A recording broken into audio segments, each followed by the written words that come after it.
So I figured I'd film a quick video on a complete disassembly of the engine. The particular bike it came out of is the Hornet, which you see right there. But pretty much the same for the Buzzer. This Hornet has a 40mm piston, so I think it's a 50cc. The Buzzer engines I have are a 44mm, which are I think a 65cc. Obviously you could do the calculations with the stroke or to get the volume and prove that, but I think that's the gist of it. So yeah, we'll get started.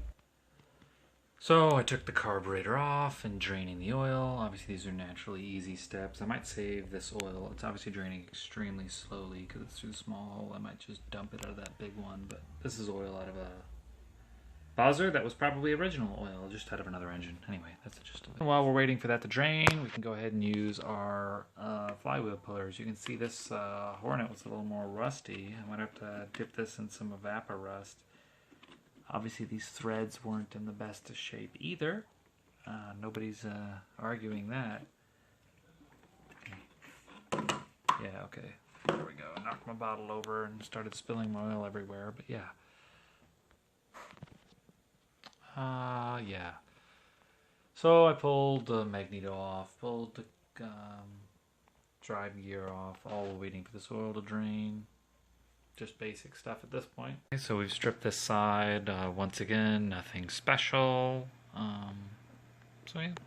A tip I would give is to maybe rent or buy this 9-way, looks like an OTC 9-way slide hammer puller set. So it has a big slide hammer piece where you can screw stuff in and then just slam and pull it off. So you can use this little 2-way cross block, and you use the little 2 jaws, and you get the sprocket off easily when it's on the bike. When it's off the bike, you could just use a punch from this back face, and rotate it around. Then we also use this, obviously, magneto puller, which you can get on eBay at least right now.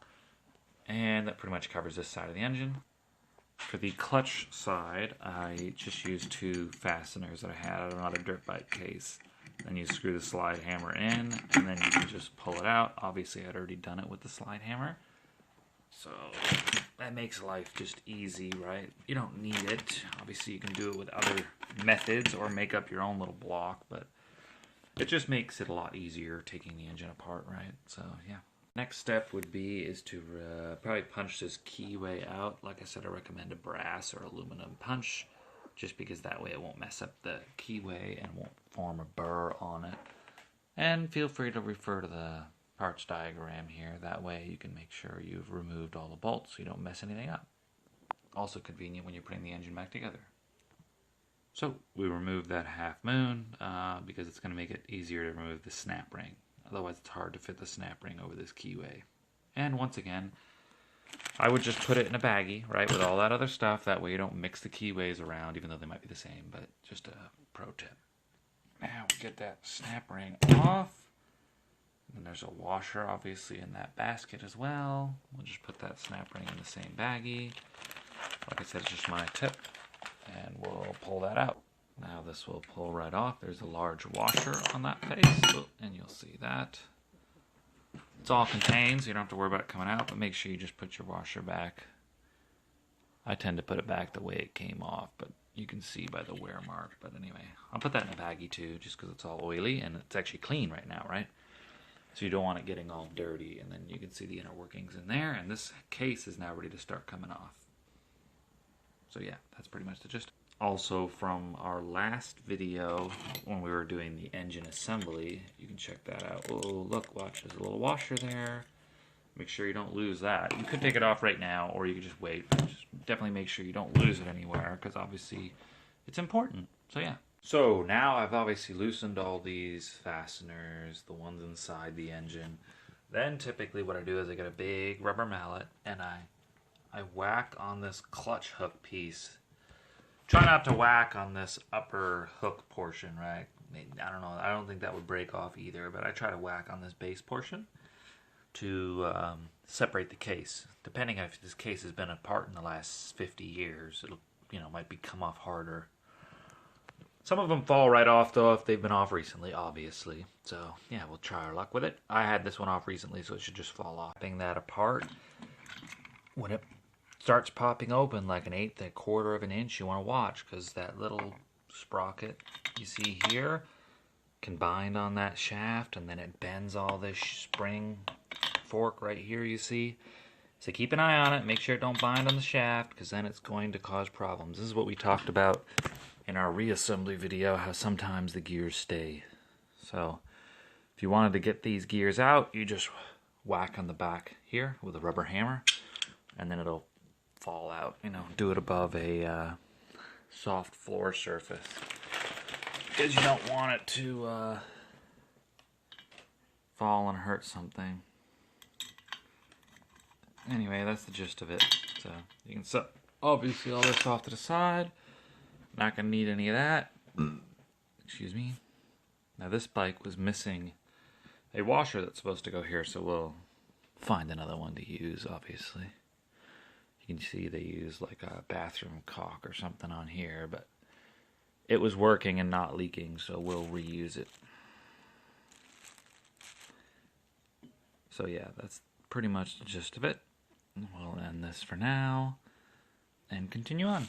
Right, then we'll go ahead and pull this Kickstarter shaft out. There should be a washer. There should be a washer sitting on this shaft. Oh, see? You can probably see, oh yeah, you can see that in the video. See the little washer stayed up in here. Oh, now it's fallen down into the case, right? So you could easily lose that, is what I'm trying to say, which I have. You'd have to use a special little hook to get that out. I'm splitting the case anyway, so it doesn't matter. But obviously I still want to get it out, just because I'm being me. So you know, you'd better to stick off something in there. My finger's actually just about the right size. But obviously I'm trying to do it in the video, but then it suctions onto there because of the oil too, right? So maybe probably can't hook it out there in this video, but I'll give it a try. Like I said, the suction of the oil, right, is what gets it.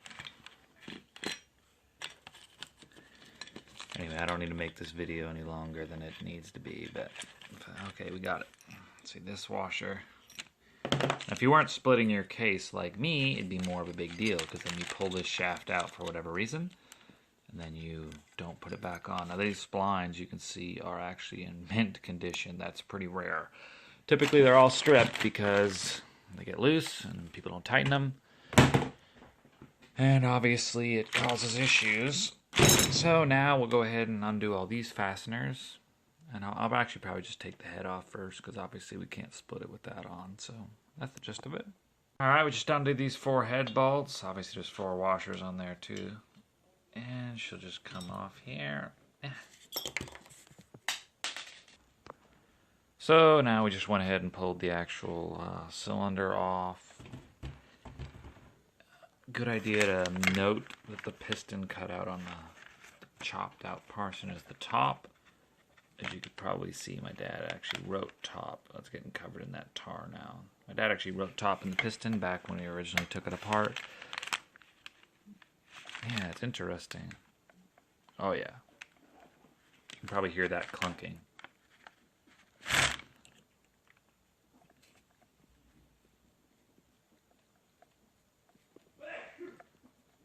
Maybe you're able to hear it in the video, but there's some looseness, you know, in the piston direction.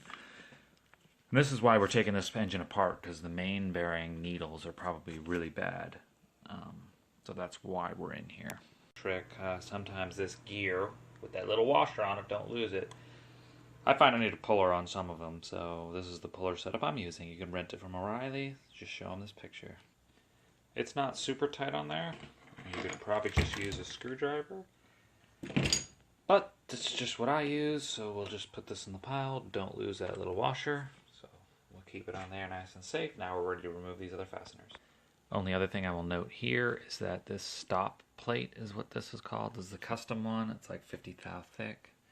It sits flusher when it's actually screwed on. Obviously the fasteners are all loose now, but that's a custom stop plate, so because they always break the factory ones that are too thin. Now we got all the fasteners removed. I'll just remove this little keyway. Then go ahead and remove your piston, and like I said, you could try it with a rubber hammer on the crankshaft, but I just will tap it with a lead hammer, and you can see she's splitting easily. So So yeah, that's the gist of it. And yeah, so I literally had the case like you see it there, lifted it like a foot off the ground, and just tapped on the end of the crankshaft with a lead hammer, and it just fell apart. So yeah, this connecting rod was filled. You probably can't see it very well because it's obviously not focusing, but this box was filled with water, and you can see the pitting all over the crank. So this connecting rod bearing is bad, and the bronze bushing end is bad, so that's all getting replaced. That's why we were taking this apart.